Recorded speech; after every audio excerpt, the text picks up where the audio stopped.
TG Plus News edizione di Venezia, buonasera. In apertura del nostro notiziario la politica. I gruppi consigliari che fanno capo al mio partito hanno chiuso la passata legislatura con un avanzo di amministrazione di circa 2 milioni di euro.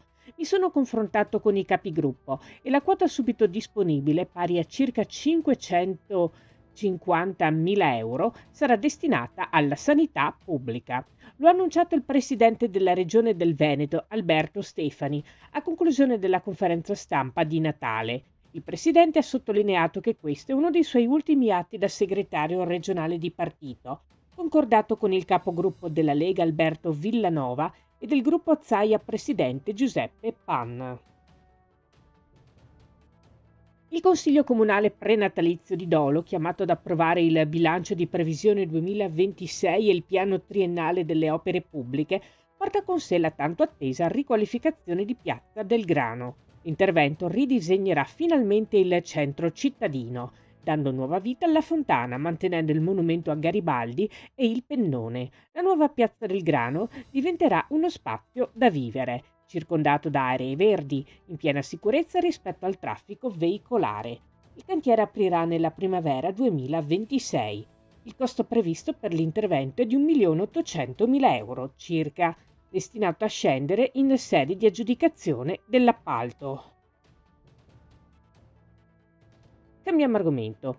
Tornerà domani, martedì 23 dicembre, nella cattedrale di Santa Maria Assunta di Chioggia il tradizionale concerto di Natale dell'Orchestra Sinfonica e Coro Tullio Serafin diretti dal maestro Renzo Banzato. L'appuntamento giunge quest'anno al significativo traguardo della 30ª edizione. Si è in presenza di un evento che nelle precedenti 29 edizioni ha sempre visto il Duomo della città clodiense gremito in ogni ordine di posti. La serata è realizzata dalla città di Chioggia in collaborazione con la Proloco, Banca Adria Colli Euganei, Lidi di Chioggia, Associazione Albergatori, Avis e si avvale del sostegno di alcune realtà produttive del territorio. L'orario di inizio è fissato alle ore 21, l'ingresso è libero.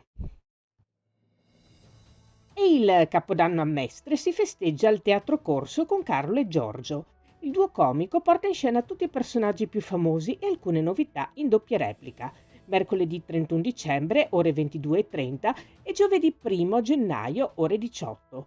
Due appuntamenti per salutare all'insegna del divertimento il 2025 e dare il benvenuto, con leggerezza, al nuovo anno.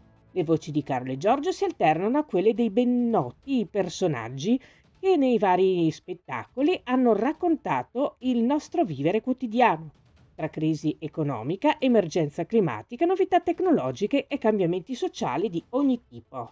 Da segnalare che i posti per la data del 31 dicembre sono esauriti in prevendita. Si chiude qui il nostro notiziario. Grazie per averci seguiti. Arrivederci.